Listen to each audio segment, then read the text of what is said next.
Bonjour à tous. Dans la vidéo d'aujourd'hui, on va utiliser une nouvelle qui est très d'actualité, puisque ça fait 3 jours qu'elle est sortie au moment où je tourne la vidéo, pour parler vie privée et protection de celle-ci en ligne, notamment des thèmes donc qui sont très chers à cette chaîne et dont on continuera de parler. Je donnerai mon avis sur pas mal de points et ça nous permettra aussi de rebondir sur ce qui se passe en ce moment dans le domaine de la crypto-monnaie avec quelques pistes de réflexion qui, je l'espère, seront intéressantes vers la fin. Donc la nouvelle, vous l'avez peut-être vu passer, c'est le piratage de Pôle emploi avec, alors là ils ne disent pas sur le site officiel, mais il y a plus de 10 millions d'inscrits qui ont été touchés avec un acte de cybermalveillance dont l'un des prestataires a été victime. On nous dit que des informations personnelles concernant les demandeurs d'emploi sont susceptibles d'être divulguées, dont les noms, prénoms, statut actuel ou ancien des demandeurs d'emploi, ainsi que le numéro de sécurité sociale pourraient être concernés. Cependant, les adresses mail, numéro de téléphone, mot de passe et coordonnées bancaires ne sont pas en revanche concernés. Donc voilà, ça c'est une nouvelle. Vous vous rappelez peut-être aussi de l'année dernière, l'assurance maladie qui avait été piratée avec 500 000 personnes. Là encore, le numéro de sécurité sociale, les informations d'identité qui avaient été volées. Donc dans les deux cas, des organismes liés à l'État. Pour ces deux cas, malheureusement, il n'y avait pas d'autre option pour les gens qui devaient interagir avec ces organismes que de donner ces informations. Mais là encore, ça démontre que tout le monde peut se faire hacker, hein. Que ce soit des organismes d'État, des entreprises privées, des petites entreprises, des administrations publiques. On va dire que personne n'est à l'abri. On avait vu, moi je retiens toujours, il me semble que c'était fin 2020, il y a eu pas mal d'infos sur des entreprises de cybersécurité à la pointe de la technologie américaine. La NSA, donc l'agence de renseignement nationale américaine, là encore, avait été piratée et s'était fait voler des outils de piratage de pointe avec des failles, tout ça. Donc bref, si ce type d'entreprise, donc les spécialistes qui sont censés être à la pointe mondiale de la cybersécurité et de se protéger, arrivent à se faire hacker, ou les gens arrivent à les hacker, vous vous doutez bien que c'est pas des entreprises privées qui sont pas forcément spécialisées là-dedans, ou des administrations publiques ou des organismes de l'État qui sont à l'abri et qui sont en mesure de se protéger à 100% contre le piratage. Et donc vous voyez bien que tout le monde peut être impacté de n'importe quelle base de données, que ce soit publique ou privée, et potentiellement concerné par une fuite de données. Tant qu'on est aussi sur la partie information récente, je voulais vous faire part que la CNIL, donc la Commission nationale pour l'informatique et les libertés, a lancé une consultation publique, donc tout le monde peut participer, même vous, si vous souhaitez laisser un commentaire, il n'y a pas de souci, allez consulter ce projet sur la sécurité des systèmes à risque majeur en cas de violation, et avec la CNIL qui lance donc une consultation publique sur un projet de recommandation, avec comme raison derrière que pour certains systèmes informatiques dits de traitement critique, une violation des données engendrerait des risques particulièrement élevés pour les personnes. En conséquence, il nécessite un niveau de sécurité adéquat. Afin d'accompagner au mieux les professionnels concernés, la CNIL soumet une recommandation en consultation publique. Donc là, j'ai lu vite fait en diagonale le projet. Il propose plusieurs étapes pour le partage de données, que ce soit des prestataires de services, par exemple, qui ont une activité en relation avec les administrations publiques, mais aussi les sociétés privées. Bref, ils veulent mettre en place des choses qui m'ont paru intéressantes pour la protection des données. Donc c'est une démarche tout à fait intéressante et valable, mais je voulais quand même m'en servir de ces des informations pour commencer plusieurs points sur protéger ses sécurités en ligne et sa vie privée.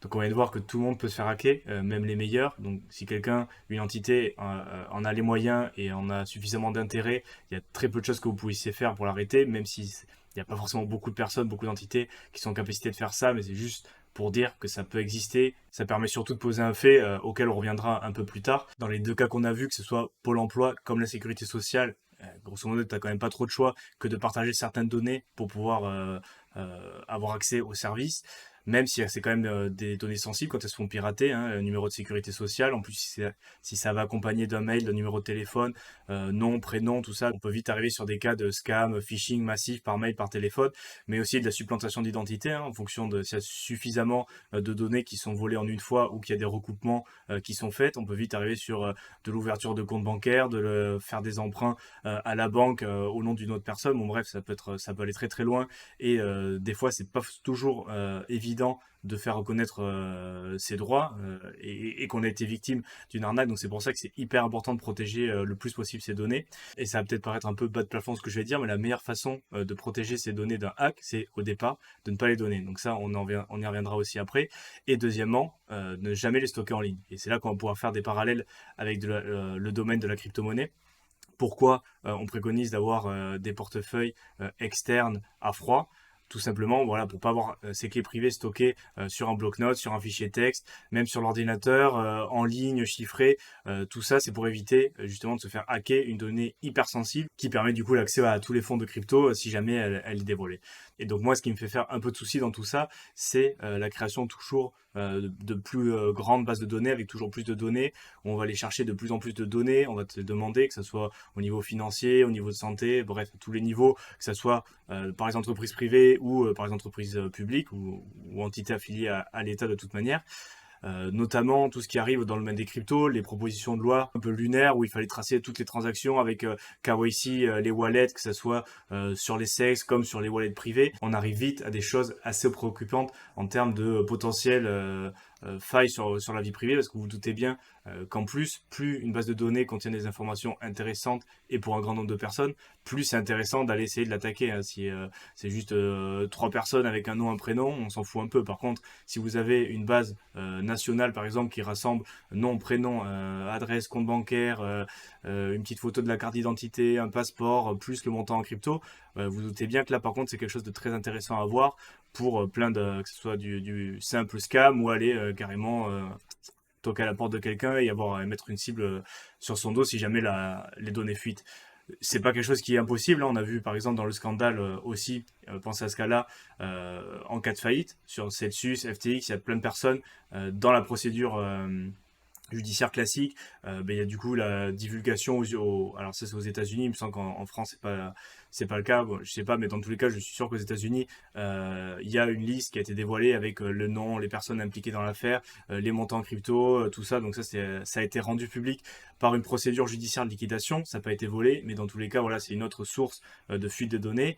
Et après, le fait d'obliger plein d'entreprises pour pouvoir interagir, à faire du KYC massif de clients avec des informations très très sensibles, pour le coup encore plus peut-être que nom, prénom, sécurité sociale, même si c'est déjà assez problématique. Mais on ne parle pas non plus de données financières avec des choses comme ça peut être le cas dans la crypto-monnaie. Et je me dis qu'une collecte de données généralisée avec des grosses bases de données, que ce soit pour les entreprises privées ou publiques, au final, voilà, on s'avance dans le futur, on s'expose à plus de hacks et avec de plus en plus d'implications graves derrière, parce que vous doutez bien, voilà, comme on l'a dit, qu'il y a des données qui sont beaucoup plus sensibles que d'autres, et le fait de vouloir tout contrôler et tout verrouiller à travers certaines législations, je pense qu'il faut aussi prendre en compte ce côté vie privée. Et sur ce point, j'ai l'impression qu'au monde qui était beaucoup plus analogue avant, on a quand même normalise certaines choses sur le partage des données, sur le fait que certaines applications repèrent des mots-clés pour faire de la publicité, que petit à petit, maintenant on va nous mettre des caméras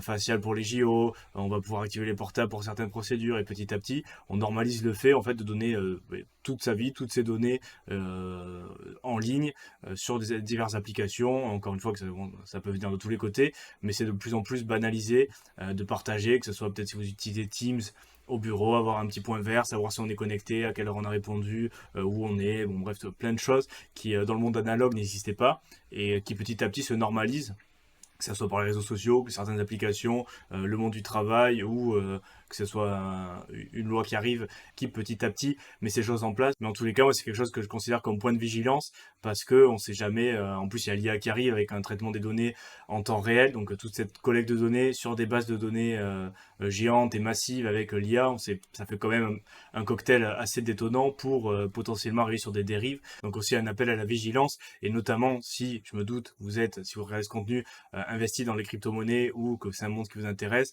toujours faire attention à ces données, en donner le moins possible, se protéger au maximum, protéger ses comptes, protéger son identité, ne pas donner d'informations plus que nécessaire. Bien sûr, dans tous les cas, il y a certains cas où il va falloir en donner, mais bon, dans tous les cas, la limiter et utiliser le plus possible d'outils et de mesures pour protéger sa vie privée, parce que c'est pas quelque chose, à mon sens, qui est optionnel ou voilà, on verra plus tard. C'est quelque chose qu'il faut commencer à se préoccuper, surtout en pensant au futur, parce qu'on sait pas trop ce qui arrive. Bon, pas non plus être pessimiste, mais si on se plonge un peu dans le sujet, ça peut vite devenir préoccupant, sans pour autant avoir besoin de s'alarmer, mais quand même y penser, avoir dans un coin de la tête ces possibilités, ces éléments pour savoir si on veut mettre en place des choses ou non, même si bien évidemment, moi je recommanderais d'y penser un petit peu. Moi ce que je fais, c'est tous les mois, j'essaie d'en apprendre un petit peu, mettre en place un petit quelque chose, parce que bien évidemment, bon, on peut pas être des pros non plus, tout savoir. regarder les choses qui sont peut-être faciles à mettre en place et l'implémenter petit à petit pour améliorer au fur et à mesure du temps sa protection de la vie privée et sa protection tout court en ligne. Donc voilà, c'était tout pour cette vidéo. J'espère que ça vous a plu. N'hésitez pas à me donner en commentaire vos avis, opinions, toujours de manière constructive, bien évidemment, je le répète. Et je vous mets aussi en description le lien vers mon guide offert pour ceux qui veulent commencer dans les crypto-monnaies. Donc n'hésitez pas. Pour ma part, je vous laisse. On se retrouve très bientôt dans une prochaine vidéo. Salut à tous.